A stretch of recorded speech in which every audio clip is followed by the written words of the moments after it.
They didn't come from distant galaxies, they fell from heaven. What the world now calls aliens are the same beings ancient texts called gods and the Bible calls fallen angels. Their names change, their symbols evolve, but their mission has never shifted: to deceive, to dominate, to be worshipped. They want you looking to the stars, chasing false lights, gods who never made you, while they bury the past right beneath your feet. ISIS was not just a terrorist group, it was a smokescreen, a convenient cover for the destruction of ancient relics, temples, and sites that held knowledge predating the Abrahamic traditions, predating empire. They filmed themselves smashing statues and burning libraries under the guise of religious zealotry. But the real goal? Erase the evidence. Shatter the last remaining links to the truth of humanity's origin, to the gods we once knew, and the ones who ruled over us. Is it any wonder that mankind's earliest civilizations, Mesopotamia, Assyria, Babylon, the Levant, are now perpetual war zones? Places so volatile that legitimate archaeological digs are impossible. Every bombed-out ruin, every toppled ziggurat is another layer of truth buried in dust. The war isn't just for oil or land. It's for memory. It's for history. The fallen know that if we remember who we were, we might remember who they are. Long ago they descended from the heavens, the Anunnaki in Sumer, the Watchers in Enoch, the sons of God in Genesis chapter 6. They brought forbidden knowledge. They altered human DNA. They taught war, enchantment, and astrology. And they demanded blood in return. When God flooded the earth, it was not just to punish mankind, it was to erase the corrupted kingdoms of these beings, but they never left. They simply changed tactics. Throughout history they ruled through thrones and temples. They gave kings their crowns.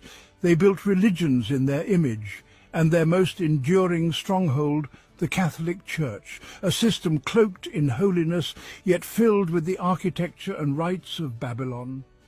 The pine cone, symbol of spiritual control, rests in the Vatican courtyard. The papal staff bears it. The mitre, worn by every pope, mimics the head of Dagon, the Philistine fish god. This is not the church Christ founded. It is a replacement, a spiritual empire designed to mimic Christ and lead millions away from the truth. But in the 20th century, something changed. In 1947, something fell from the sky near Roswell, New Mexico. The official story twisted within days. Weather balloon, flying disc, weather balloon again.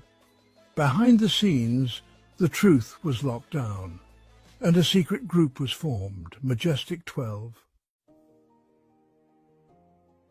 Majestic 12, or Magic 12, was not just a committee. It was the ritual handoff of earthly power from religious hierarchy to technocratic empire. The fallen, who had long ruled through Rome, now injected themselves directly into the heart of the American government. Not through temples, through briefings, not with idols, through aerospace, defense, and intelligence. Magic 12 became the new priesthood, its members the new gatekeepers of knowledge. The Vatican still held spiritual sway over billions, but now the Pentagon and Langley were added to the network, two horns rising together. They weren't managing alien visitors. They were in fact re-establishing communication with the same beings who once corrupted mankind. Through this network, the fallen controlled both church and state. The Pope speaks of unity, while generals prepare global governance. Two branches, one agenda, to rule, deceive, and prepare humanity for a false kingdom. And just as they built false religions to pull people from God, they now build false ideologies to do the same. Ancient alien theory is not a quirky idea. It's a modern heresy. It teaches that we were created by extraterrestrials, that the gods of old were visitors, that humanity's future lies not in salvation but in evolution guided by off-world beings. It replaces God with engineers. It replaces sin with ignorance. It replaces redemption with technology. This is not science. It is, quite simply, Luciferianism, rebranded for a digital age. And when someone uncovers the truth, when researchers discover ruins that predate known civilization, when they find advanced architecture older than we're allowed to admit, they are destroyed, defunded, deplatformed, discredited. Because, you see, to admit those structures exist, to admit there was a kingdom before ours, is to admit the Watchers were real, that the Bible was right, and that God himself exists. Revelation tells us the great dragon was hurled down, that ancient serpent called the devil, or Satan, who leads the whole world astray. He was cast to earth, and his angels with him. They didn't come in fire, they came in light. They came offering peace, knowledge, and unity.